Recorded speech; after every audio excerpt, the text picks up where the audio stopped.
G mga lods, mag-harvest tayo ng mga dragon fruits. Ayan.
Hindi pa hinog, no? Hindi, banda dun sa kabila.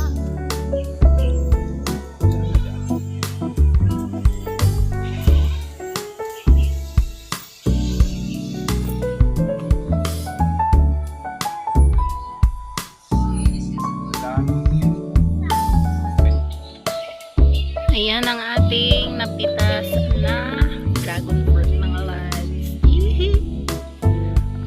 Malalaki siya. So dating tanim ko to, isang stem lang to hanggang sa lumago. Diba? Mahal din to pagka binili natin.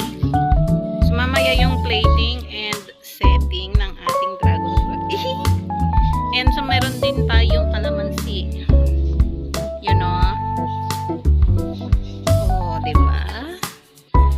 So picturean natin for thumbnail. Yan. So, from Arubayan to table. Yan. So, i-ready na natin siya para may panghimagas tayo sa lunch. Ayan. So, may saging tayo. Ayan. Bali sa galing din sa Arubayan to. Sariling tanim. And ito na yung ating dragon fruits, mga lods and kakabsat. So, i-chill lang ito sa ref para malamig siya mamaya panghimagas natin after lunch. O, diba? So, may libreng prutas na tayo and nakamura tayo, nakatipid ba? Ayan. So, marami ding health benefits, mas lalo itong dragon fruit. Ito yung sakin. Ayan. So, ito ang kagandahan kung nasa probinsya ka, makakapagtanim ka ng gusto mong itanim. Diba? So, mahuhusgahan natin kung matamis ba itong ating dragon fruit. Hindi, char lang. Itong dragon fruit natin, mga lods, hindi siya yung purple yung labas. Tapos, yung ibang dragon fruit, white yung loob. Ito, purple din siya. Wait, tingnan natin yung dagta niya. Kasi may dagta akong nakita kanina eh. Ayun o, kita ba? Lapit natin dito sa ilaw. Ayan o. Pwede din siya o. Ayun, may spotted pang langgam. Halatang matami. O, diba? Ayan, so yan na muna mga lods yung kakabsat kasi besi na ang lods. O, diba?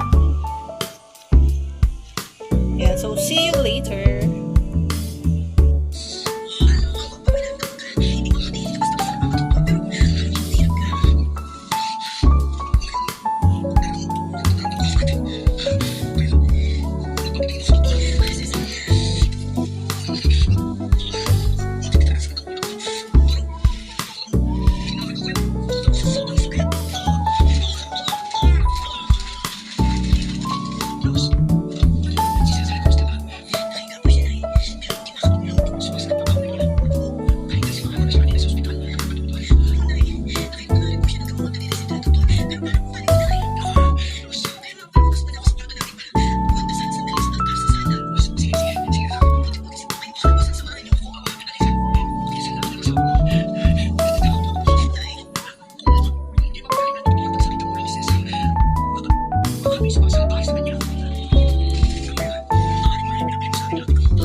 tayo.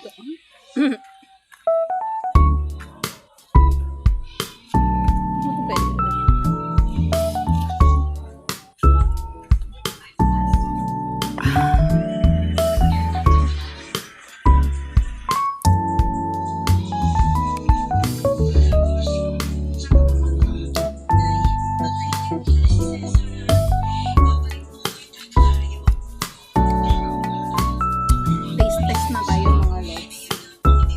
Ano na ba yung mga lods?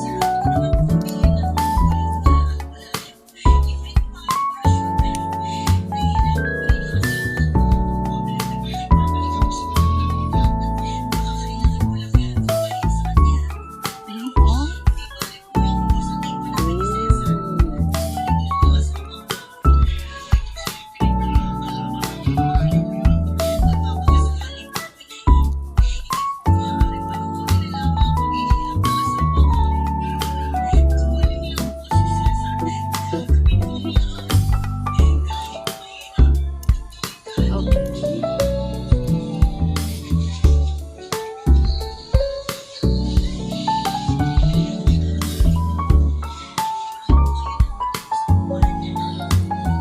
Purple din siya mga lods. Purple.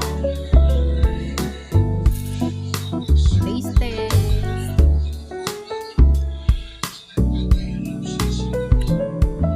So good.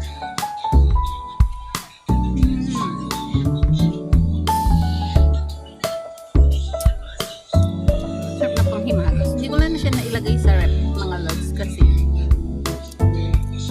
busy akong maglaba. Ito yun naman yung kain construction. Pagod kasi ako. So, tala hindi pa ako nakakasampay. Magsasampay na ako after kong magbukas. Sarap ito pag malamig.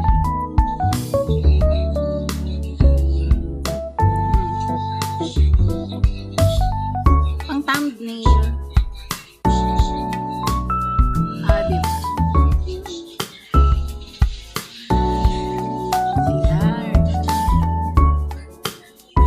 Diba? Diba? Anong healthy benefits? Ang daming health benefits ng ating dragon fruit mga lods. Kaya kayo mag-research. Sarap. Sarap. So hanggang dito na lang muna yung ating, hindi ko alam kung may sense yung ating vlog for today's video. Sarap. Ayan, so maghuhugas na muna ako ng plato mga lods. Then i-edit ko na tong video na to para sa ating next vlog. O, diba? Ayan. Kain tayong dragon fruit mga lods. Bye! Wait lang, patama